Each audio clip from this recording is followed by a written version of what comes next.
Good morning. These Costco noodles, incredible. So today, grabbing some breakfast and then heading to the airport, heading off to Japan for a couple weeks. And while I'm there, I'm gonna be joining a food tour that's curated by the city of Tokyo. And they put together a list of these really traditional restaurants, some of which have been operating for over 200 years. And these are places I've never been to before, so I am really excited about that. And before heading out, I just wanna give a big thank you and shout out to the sponsor of this video, Surfshark VPN. I've been talking about using Surfshark VPN for a number of years now. If you guys are not currently using a VPN service, I highly recommend that you do. Because as we all know, so much of our personal information is online, and every day there's people trying to gain access to it, from data aggregators who's trying to sell your personal information to marketing companies, to people with more malicious intent. So what a VPN is a virtual private network, and what Surfshark VPN does is that it encrypts and secures your personal information before it goes over the internet, so people who you really don't want having access to your private information, they won't have access to it. Also, if someone is trying to do something malicious like getting into your email account, Surfshark has something called Surfshark Alerts, and you will be notified right away. Also, it's just really convenient when you are traveling out of the country like I am, and you don't want to have any interruptions in the movies or TV shows you're watching, because House of Ninjas, that thing is riveting. So what you can do is use Surfshark VPN to change your location back to the US and get full access to all the US streaming services. Because Netflix in Japan usually don't have English subtitles. Also, when you're out and about, usually you're connected to all sorts of different Wi-Fi hotspots like at airports or cafes. These are not secure at all, and these are really great opportunities for people to gain access to your digital information. And Surfshark VPN is really one of the only apps I keep running on my phone, my laptop, anywhere I connect to the internet all the time. It just runs in the background, it's fast, I don't even notice it. But it gives me peace of mind for less than a cup of coffee a day. So if you want to give this a try, go to my link down below. Use my promo code MikeyChen and you'll get 3 extra months for free.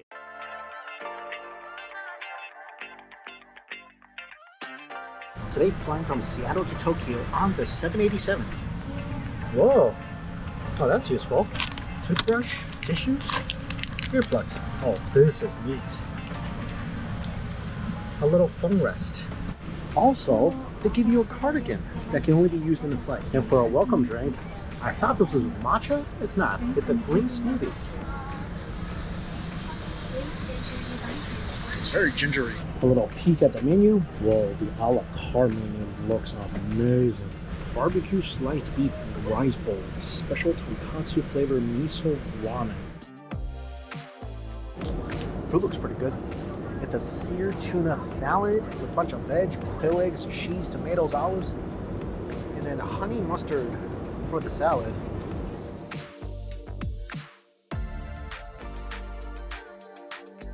So there's seared tuna and a little tuna salad. Not bad. Prime beef tenderloin. That is really tender. There's some blue cheese sauce on the bottom, which is fantastic. Blue cheese and steak, the most ultimate combo. It's very good. Finally, dessert, strawberry panna cotta. It's probably the densest, heaviest panna cotta I've ever had. What I love about this flight is their expansive a la carte, order anything you want at any time menu. So I got some ramen, barbecue beef over rice, seared miso cod, miso soup, some Japanese pickles. This looks better than the lunch I just had. Itadakimasu. That ramen is just piping hot. I thought the noodles would be a little soggy. It's actually got a really nice cheesy with some of the pickles. It's actually pretty darn good. Usually airplane ramen, it just instant packet noodles, just tastes like much higher quality. Especially that broth, very rich and creamy. Miso cod, a little sweet, not bad. This is a heaping portion of a barbecue beef bowl. This one, beef's a little tough. The best thing here, 100% this ramen. This is the final meal before landing. This is an international menu item. It's chicken with gravy, potatoes, broccoli raw, carrots, mushrooms, and also a little lox cream cheese bagel. Lox and cream cheese is good. Chicken's okay. A little on the dry end. overall, food on this flight, I love it. I love you can order as much as you want. The anytime menu is so extensive. I don't think this was the case last time I flew JAL, but this ramen is so good. Had to get a second bowl before we land.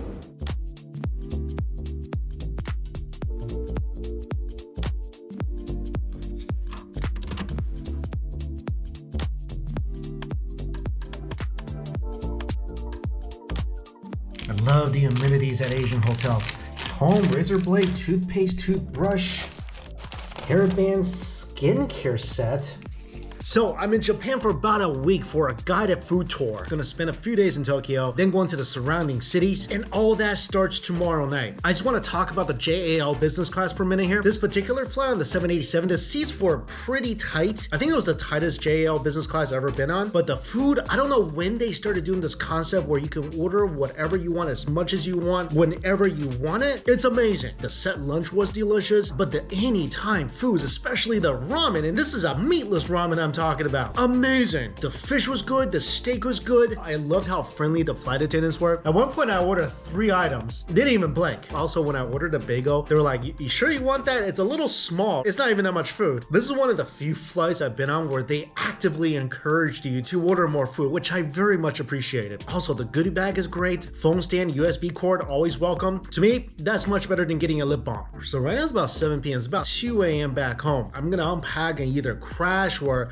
go find something to eat, or maybe crash and then go find something to eat. See you in a bit.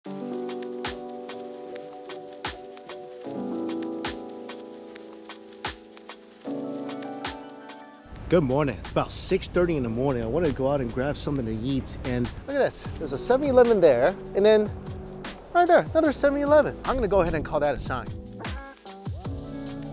Every time I enter a 7-Eleven in Japan, it's like I'm home. There's so many new food items I haven't tried. Egg and tuna sandwich. Oh, look at this. Pork, egg, onion, mushroom, and oyster sauce, and chili oil. Whoa, this instant noodle looks intense. I've never tried any one of these before. These are all 7-Eleven premium dandan noodles. Well, there was no place to sit in either 7-Elevens. Luckily, there's like a little office park with seating and some standing tables. All right, this looks really good. Slices of what looks like pork belly, gooey eggs and onion. Oh, I should have got some rice with this. I thought there was rice in here. There's not. This actually looks like something that would go really good with rice. Oh, I love this so much. I want to eat this all the time. This is some feel-good comfort food right here. Onions, eggs, wood ear, melt in your mouth, pork belly that's just covered in chili oil. This dish is so good. Eat it with my sandwich. Usually, you only find half tuna, half egg sandwiches as Lawson, but now 7-Eleven has it too. Oh, I missed this so much. And yeah, it goes very well with the egg and wood ear and pork. All right, let's check out this ramen. I noticed there's a lot of different selections of 7-Eleven select ramen now, and tandanmen seems to be a very popular flavor. Although this thing didn't have a marker on where to fill up the water, so I just kind of guessed. It smells really good. This thing definitely passes the smell test. This is delicious. Noodles are chewy. It's pretty rich, nice peanutty flavor, good amount of heat and numminess. This thing will warm you right up. I love how it says big. It's not exaggerating. There's a lot of noodles in here. Usually instant noodles probably takes me like 4 or 5 slurps. I've taken some pretty big slurps so far. I still have at least half left. Oh, this is so good. And this is all the rage nowadays, the aloe yogurt drink. Yeah, I agree. This is great. Wow. I love Japanese yogurt. I love aloe. And now you can get both. I mean, it's very thick. This is not a refreshing drink, but this will make you very happy.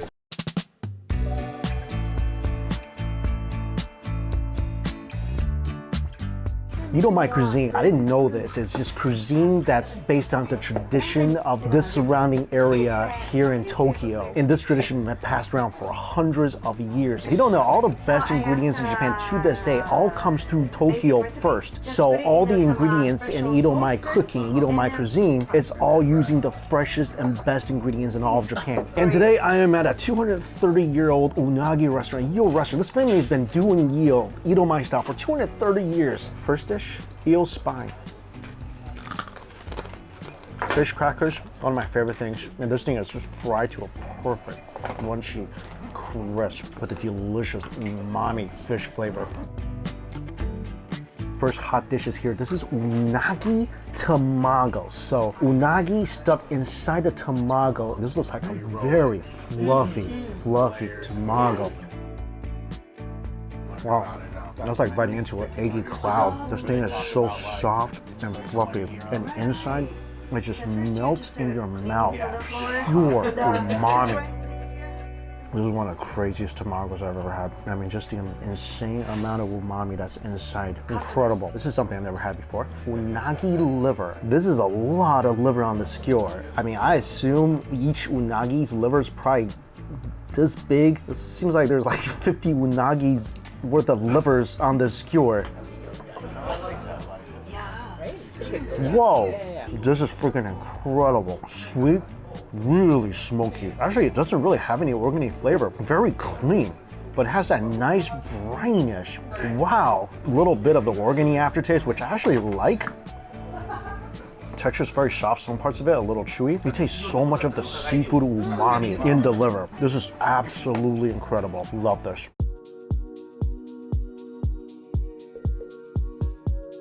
All right, got my eel box.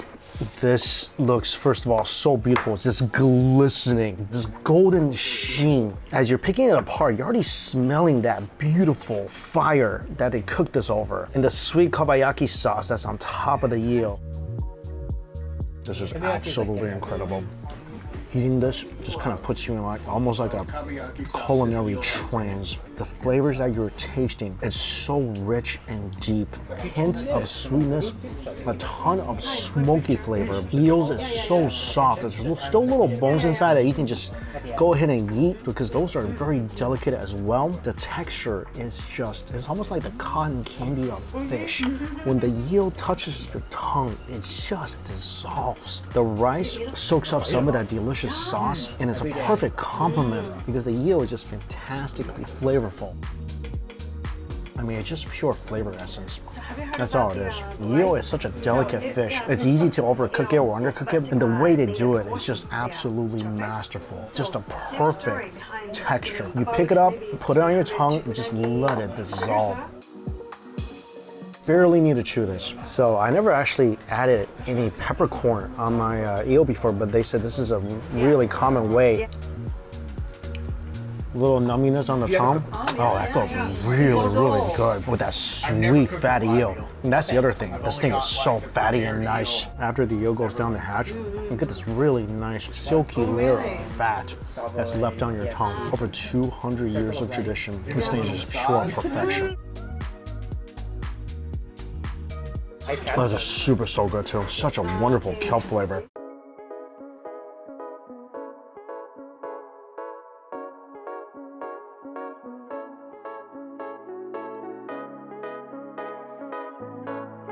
So I'm here for the crab ramen. They also have a crab fried rice. They're gonna try that too. Actually, he just recommended to get a katsu don. Yeah, let's do that. So this one is like part izakaya, a part ramen shop. And they only open from 9 p.m. to 6 a.m. And I got here as soon as they opened.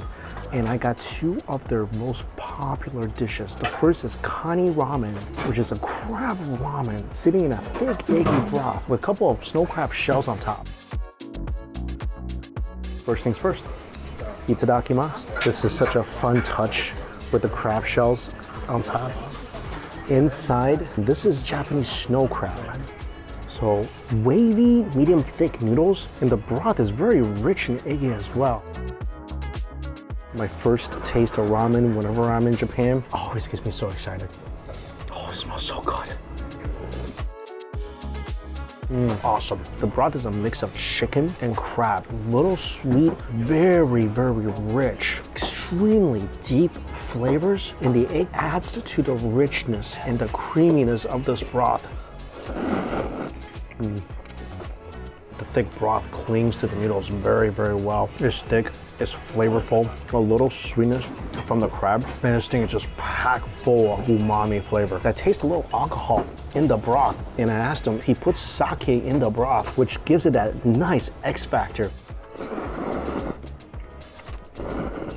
It's definitely one of the most unique bowl of ramen I had in Tokyo. Ah, that's very nice.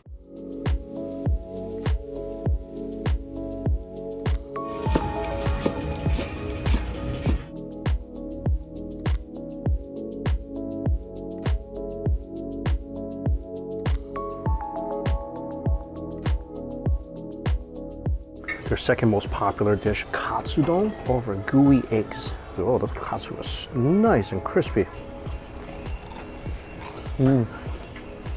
Whoa, this katsu is absolutely out of this world. Egg is so fluffy. The sauce is a little sweet, but the story here is the katsu. I might like this more than the ramen. Delightful pork katsu.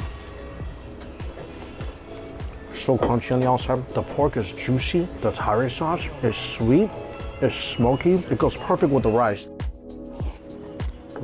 Oh, this is absolutely phenomenal. It's such a little unassuming place. It doesn't seat that many people. There's only one person running it. So you walk in, you go to the vending machine. The owner is so nice. He lets you order from the table because obviously I can't read the words on the vending machine. And the food is just ridiculous. A great option if you're having a late night out or jet lagged and can't sleep at 3 in the morning. 9 p.m. to 6 a.m. Come here and get some ramen. Definitely get a katsudon.